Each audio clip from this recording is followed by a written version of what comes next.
Fingí ser pobre por 20 años. Cuando revelé mi riqueza, mi familia me rechazó. El día de la revelación, nunca olvidaré sus miradas.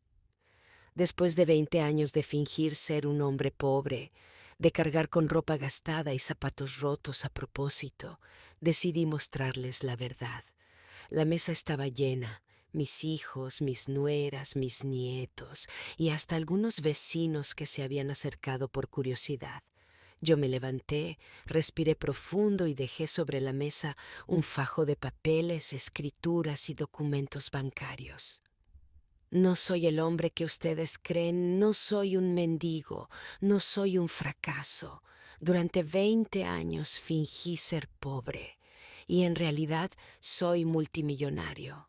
El silencio fue sepulcral. Mi hija mayor abrió los ojos de par en par y su esposo soltó una carcajada nerviosa. «Papá, ¿qué broma es esta?», preguntó. Yo no respondí. Solo abrí el maletín de cuero que siempre llevaba conmigo.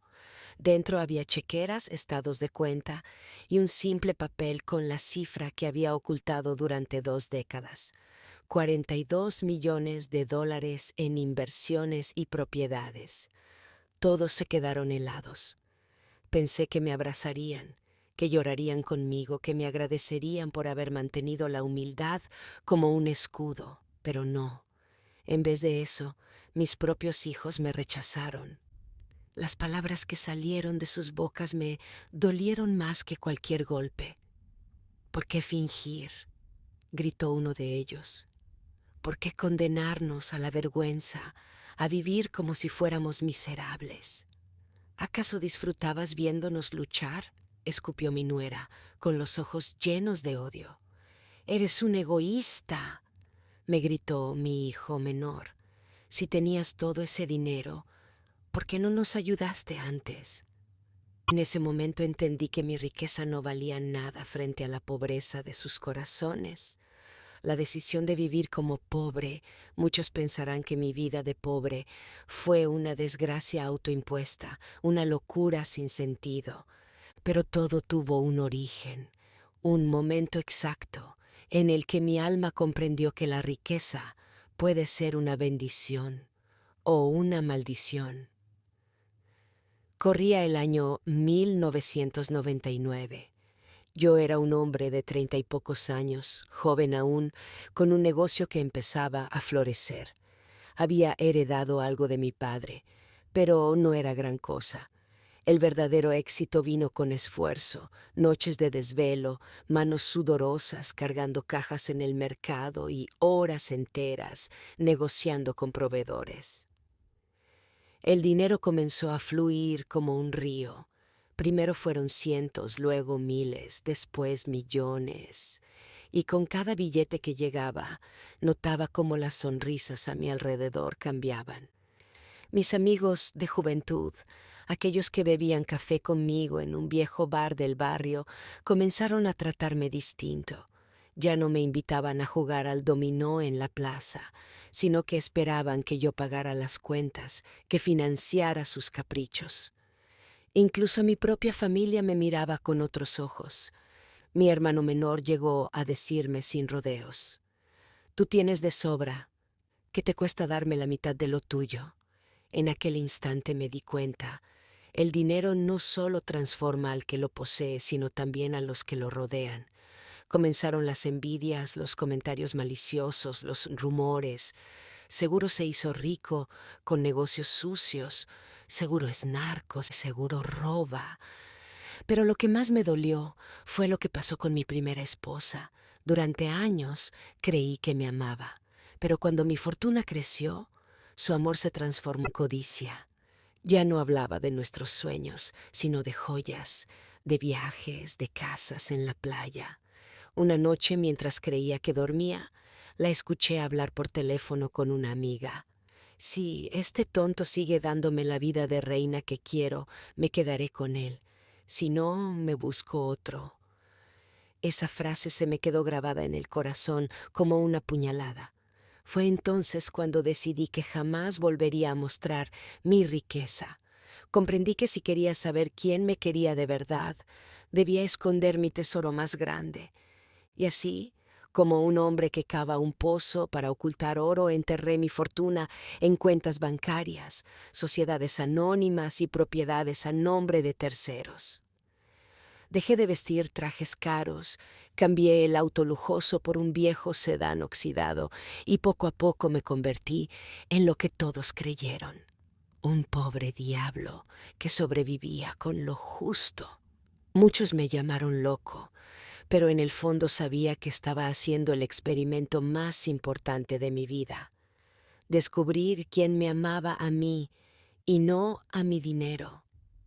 La nueva vida en la pobreza. El cambio no fue de un día para otro, pero sí radical. Pasé de dormir en una casa con mármol en el suelo a un pequeño departamento en las afueras de la ciudad, donde el ruido de los buses y el olor a gasolina eran mi despertador. Mi ropa de diseñador quedó guardada en cajas y la cambié por pantalones gastados, camisas baratas y zapatos con la suela casi rota. El reloj de oro que alguna vez me regalé lo escondí en un cajón. En su lugar usaba uno de plástico que apenas marcaba la hora. Lo más difícil, sin embargo, no fue adaptarme a lo material, sino enfrentar las miradas de los demás. Amigos que solían buscarme para cenas en restaurantes caros ahora me evitaban. Mis familiares comenzaron a susurrar entre ellos: ¿viste cómo cayó? Seguro fracasó. De rico pasó a muerto de hambre. No fue tan inteligente como pensábamos. Incluso mi madre, la mujer que más amaba en este mundo, comenzó a preocuparse. Una tarde, con lágrimas en los ojos, me dijo: «Hijo, ¿qué pasó con todo lo que habías logrado? No quiero verte sufrir». Y yo, con el corazón hecho pedazos por mentirle, solo le respondí: «Madre, no te preocupes, estoy bien, aprendí que la riqueza no lo es todo». Pero la verdad era que me dolía cada palabra, cada juicio, cada desprecio. No era fácil ver cómo las puertas que se abrían de par en par cuando tenía dinero ahora se cerraban con un portazo en la cara. Tuve que buscar trabajos sencillos para mantener la farsa, primero como ayudante en una carpintería, luego cargando sacos en un mercado. Nadie imaginaba que yo, aquel hombre que alguna vez fue dueño de empresas, ahora ganaba el pan con sudor de obrero. Y fue allí, en medio de la humildad, donde aprendí las lecciones más profundas. Conocí a gente sencilla que compartía conmigo un pedazo de pan, aunque no tuvieran suficiente. Aprendí que la verdadera riqueza no se mide en cuentas bancarias, sino en gestos de bondad. Una noche, mientras cenaba solo un plato de arroz y frijoles, me hice una promesa: soportaré las burlas, las críticas y la soledad, porque el día que revele la verdad, todos conocerán quién soy en realidad y quiénes fueron conmigo en las buenas y en las malas. Los verdaderos amigos se revelan.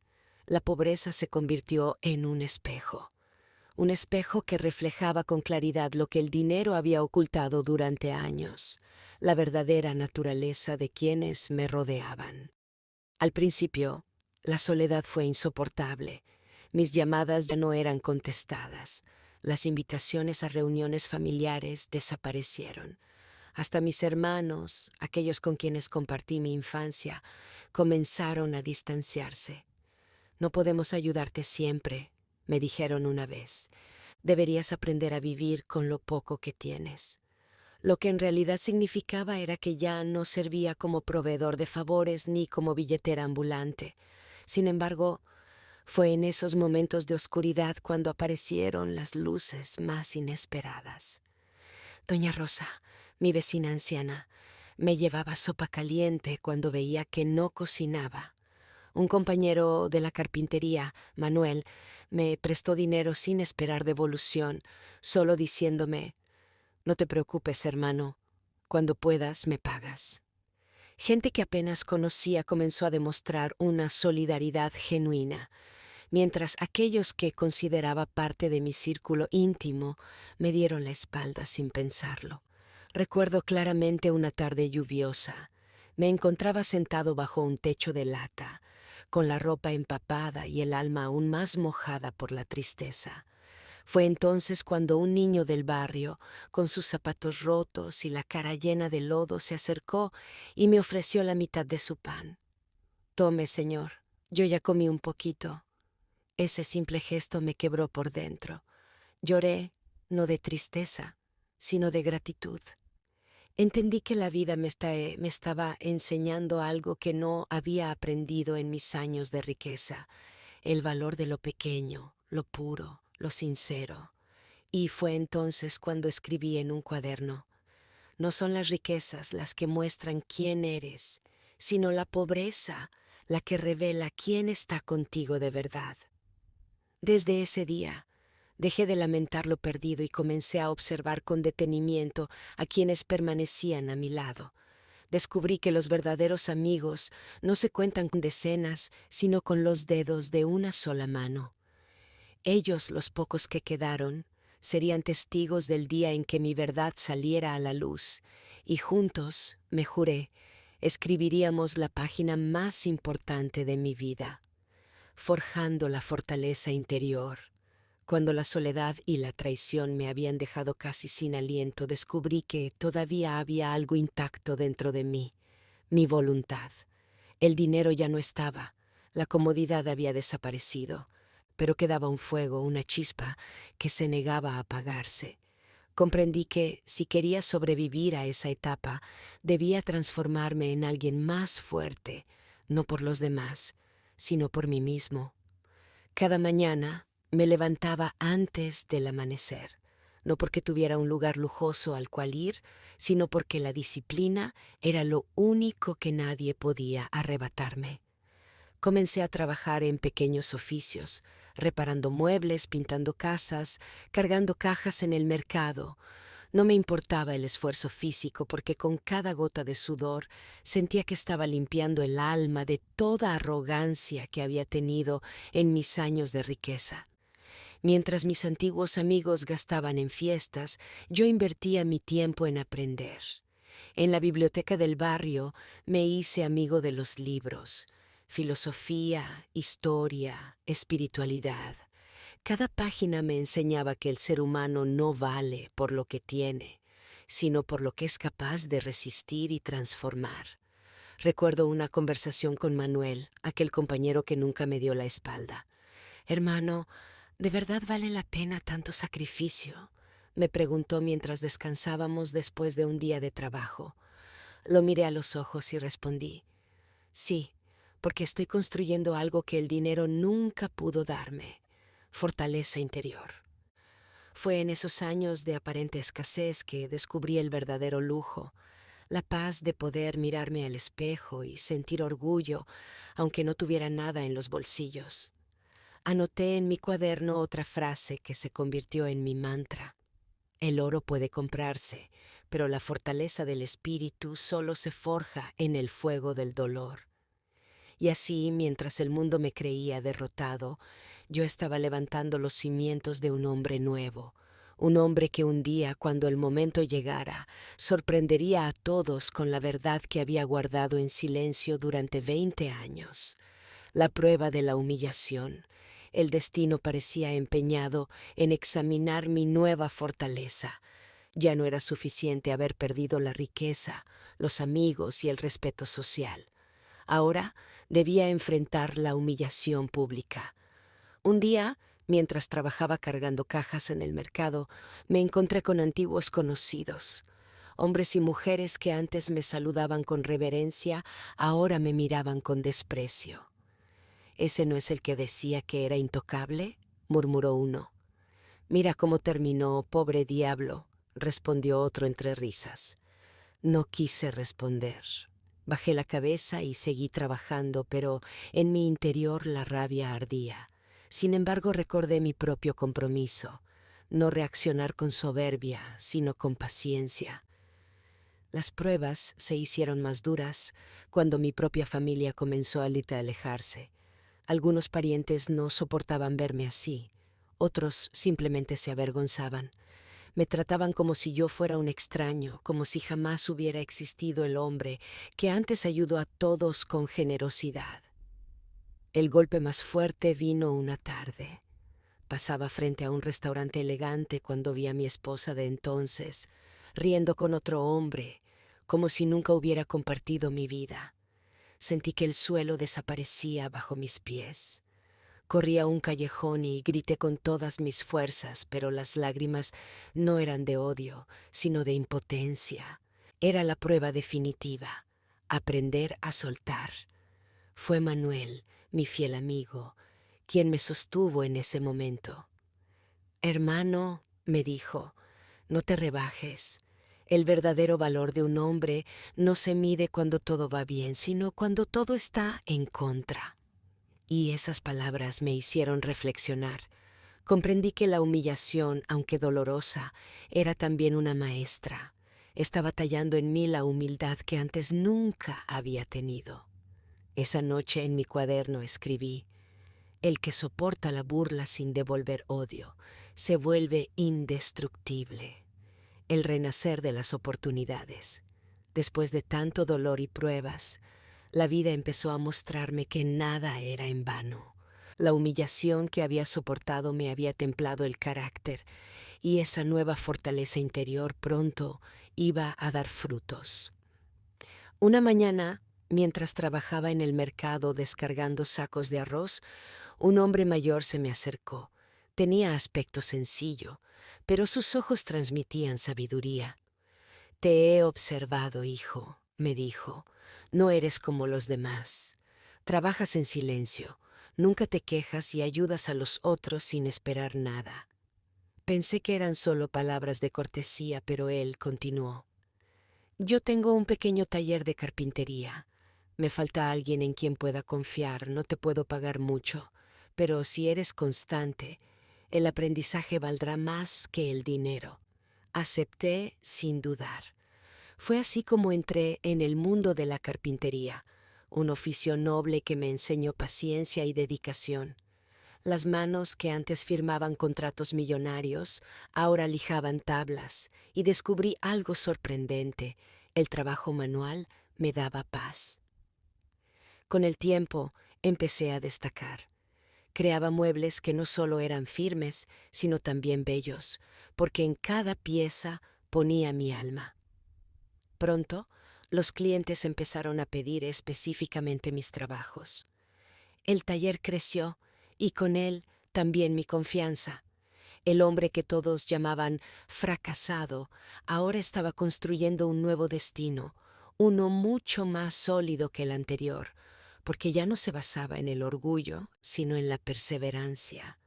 Un día, Manuel me visitó y, al ver mis logros, me dijo: lo sabía, hermano, la vida te quitó todo para devolverte algo mejor, una nueva razón de ser. Esas palabras me hicieron sonreír. Comprendí que a pesar de los años de sufrimiento, estaba renaciendo como un hombre distinto. Esa noche escribí en mi cuaderno: el que resurge desde las cenizas ya no teme al fuego. El reencuentro inesperado. El taller había crecido más de lo que jamás imaginé. Teníamos encargos de toda la región y algunos de mis muebles incluso habían llegado a casas de familias adineradas. La ironía era cruel. Mi trabajo estaba entrando en hogares similares al mío, del cual me habían echado como a un extraño. Una tarde, mientras entregaba una mesa de madera fina en un barrio exclusivo, mi corazón se detuvo al ver un rostro familiar. Era mi hijo mayor.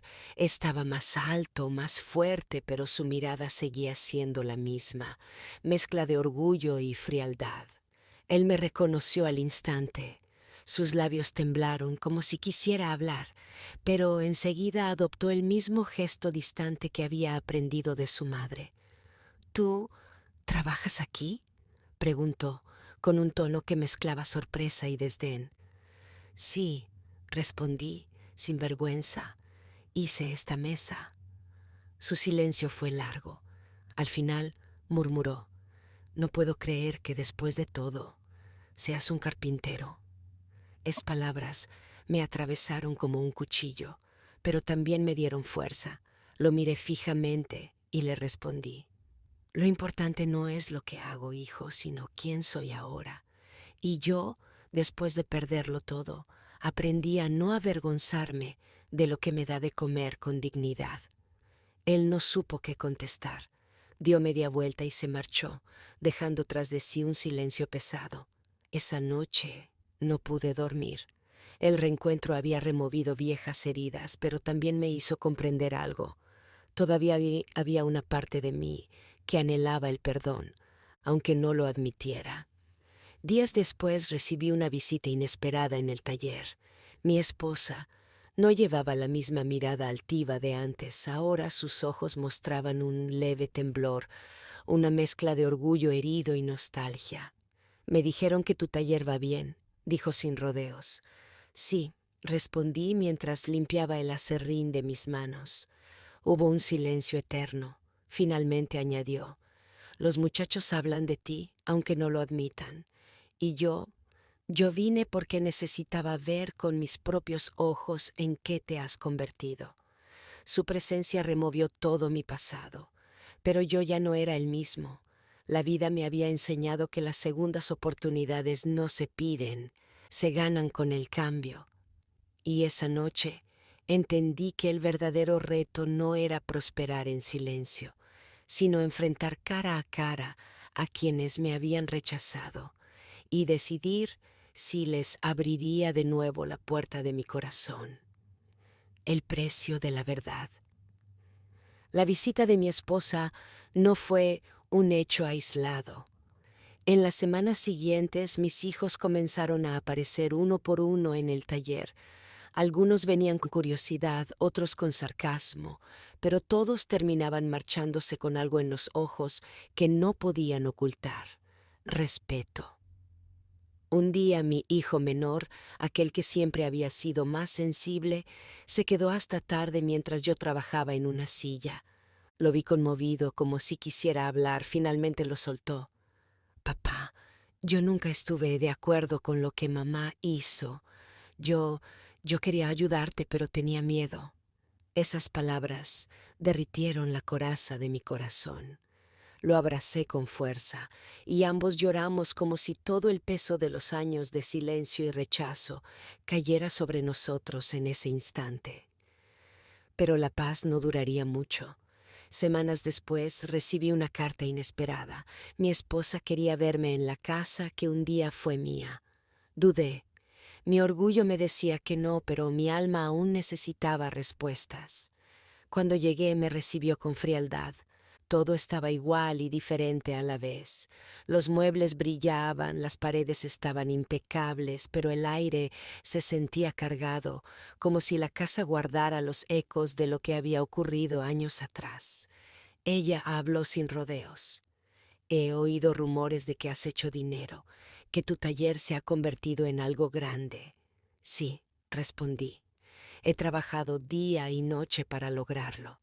Su mirada se endureció. Entonces dime, ¿por qué nunca volviste?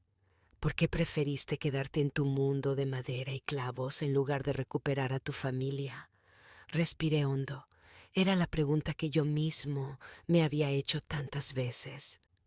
Porque entendí que una familia que te echa a la calle cuando más la necesitas no es una familia. Aprendí que mi dignidad valía más que cualquier techo. Ella tembló. Sus ojos se llenaron de lágrimas contenidas.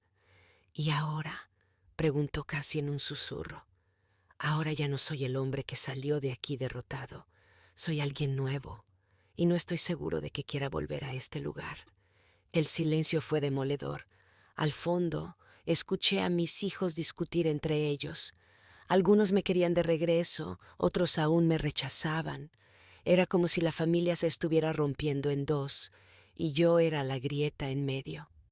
Esa noche me fui con el alma partida, no porque quisiera volver, sino porque entendí que la verdad siempre tiene un precio. Algunos te admirarán por ella, otros te odiarán, pero al final lo único que importa es que seas fiel a ti mismo. La última revelación, el día que decidí reunir a toda mi familia, lo hice en el lugar menos esperado, mi taller convertido en empresa. Ya no era aquel cuartito polvoriento donde pasaba noches enteras lijando tablas. Ahora era un edificio con oficinas, empleados y máquinas que llevaban mi nombre en cada producto. Los cité a todos, incluso a mi esposa. Llegaron con expresiones diferentes, algunos con orgullo, otros con vergüenza, otros aún con resentimiento. Me paré frente a ellos con un documento en la mano, mi testamento. Hoy quiero dejar todo claro. No tengo la intención de llevarme mis bienes a la tumba ni de que alguien los arrebate sin haber entendido mi verdad. Mis hijos me miraron sorprendidos. Todo lo que tengo, continué, no lo gané fingiendo, ni esperando a que alguien me rescatara. Lo construí con mis manos, con mi sudor y con la humillación que un día recibí cuando fui rechazado en mi propia casa. Vi cómo algunos bajaban la mirada. Era como si cada palabra fuera un espejo que no querían enfrentar. He decidido que esta empresa, estas propiedades, no serán para quienes me dieron la espalda cuando más los necesité. Mi herencia irá a quienes me demostraron lealtad, respeto y amor verdadero. Hubo un murmullo de sorpresa. En ese momento llamé a mi empleado más antiguo, aquel joven al que había enseñado desde cero, y lo presenté como uno de mis herederos.